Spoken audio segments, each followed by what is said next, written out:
Halo sobat, ketemu lagi di channel cerita kita, channel yang akan selalu menghadirkan cerita-cerita terbaik untuk sobat semua.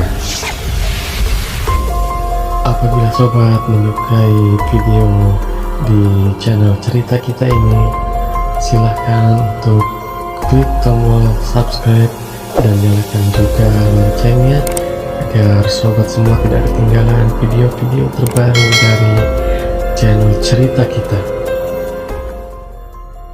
Oke, untuk video kali ini berjudul Makam Tersembunyi, merupakan cerpen karangan Firenza yang dipublikasikan di situs cerpenmu.com. Oke, langsung aja kita simak videonya. Selamat menyaksikan. Namaku Hasan bin Novanto.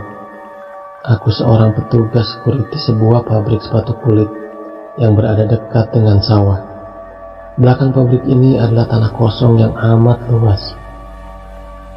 Sering ku dengar cerita-cerita horor dari para pekerja, seperti suara orang menangis, arwah karyawan yang bergentayangan, namun tak ada satupun yang terbukti benar. Menurutku itu semua hanyalah cerita untuk menakut-nakuti saja. Saat aku shift malam pun tak pernah ada kejanggalan terjadi, sehingga itu membuatku makin tidak takut dengan cerita-cerita aneh dari para pekerja.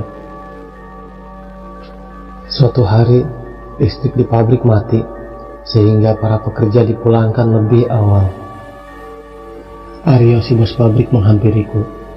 Hasan, hari ini listrik di pabrik mati, jadi saya pulangkan pekerja lebih awal.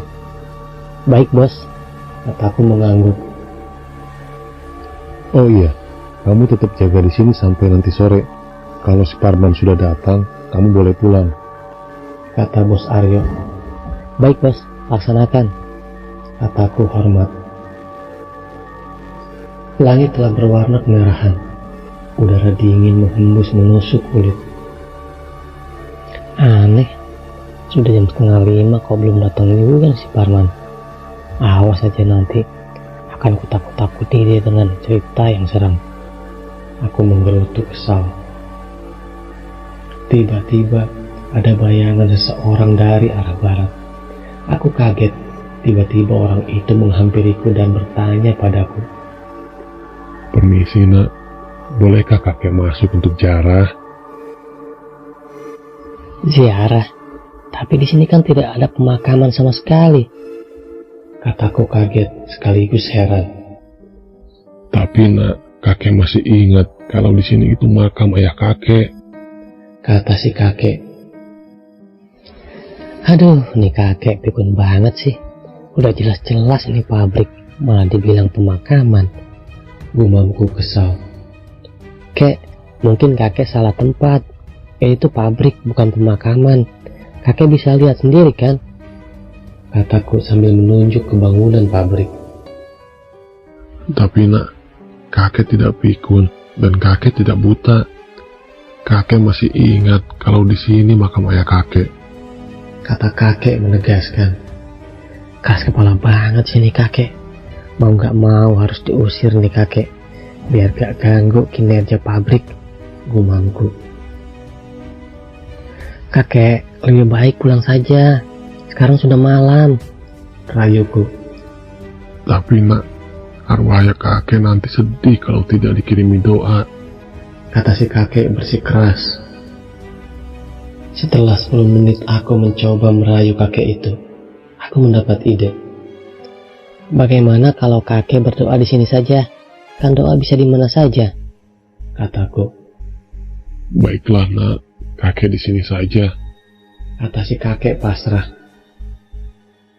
Si kakek pun menggelar tikar yang sudah dibawanya sedari tadi dan mulai membaca doa. Setelah 10 menit, kakek itu pun pamit. Aneh sekali kakek itu. Sudah jelas-jelas ini pabrik, kok dibilang pemakaman. Untung aja kakek itu tak terlalu lama berdoanya, gumamku. Tak lama kemudian, datanglah Parman dengan sepeda motor bebek miliknya. Oi, dari mana saja kau? Aku nunggu kau sampai jenggotan, kataku kesal. Wah maaf, Aku tadi terjebak macet di perempatan, katanya sambil memarkir motornya. Aku pun mengemas peralatanku. Tiba-tiba aku teringat sesuatu. Oh iya man, kunci rumahku ketinggalan di WC tadi. Bentar aku ke WC dulu, ambil kunci, kataku sambil bergegas ke WC pabrik. Aku pun masuk ke WC. Untungnya kunci itu masih ada. Saat aku berjalan keluar, kulihat seorang pria dengan seragam kerja warna biru. Pak, udah malam kok belum pulang? Sapaku. Namun, pria itu melewatiku begitu saja, seolah tak melihatku. Tiba-tiba, langkahnya terhenti dan menoleh ke arahku. Ia menatapku dengan tatapan dingin. Lalu, ia berjalan ke dalam salah satu ruangan dan menghilang. Aneh sekali orang itu, kataku sambil keheranan memandang ruangan yang dimasuki pria itu. Saat aku menoleh ke depan, seorang pria dengan wajah pucat pasi berada di depanku. Aku pun terjatuh karena kaget. Aduh, kenapa sih tiba-tiba ngagetin? Teriakku sambil merasakan sakit di bokongku. Tiba-tiba, pria itu menjulurkan lidahnya. Lidahnya makin panjang dan terus bertambah panjang. Bola matanya berwarna putih semua. Lalu ia mendekat ke arahku. Dengan keberanian yang tersisa, aku bangkit dan segera berlari menuju pos di mana Parman berada. Ada apa? Kok lari-lari? Tanya Parman.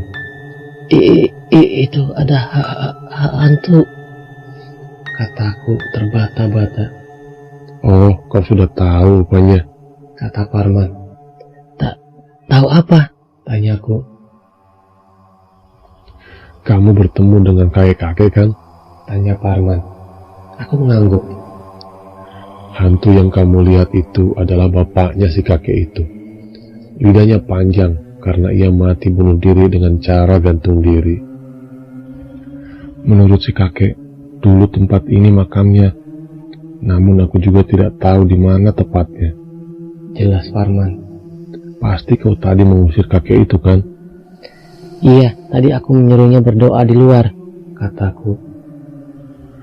Awalnya aku juga kaget.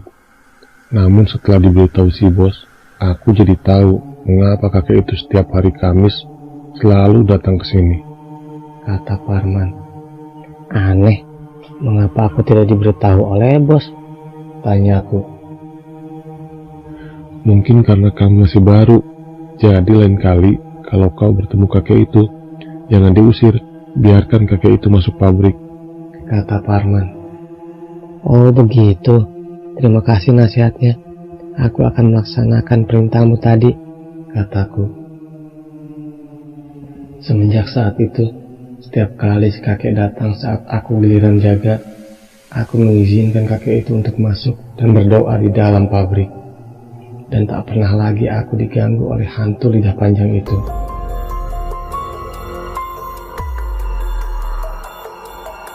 Oke sobat, sekian cerita yang berjudul Makam Tersembunyi. Semoga video ini bisa menghibur sobat semua.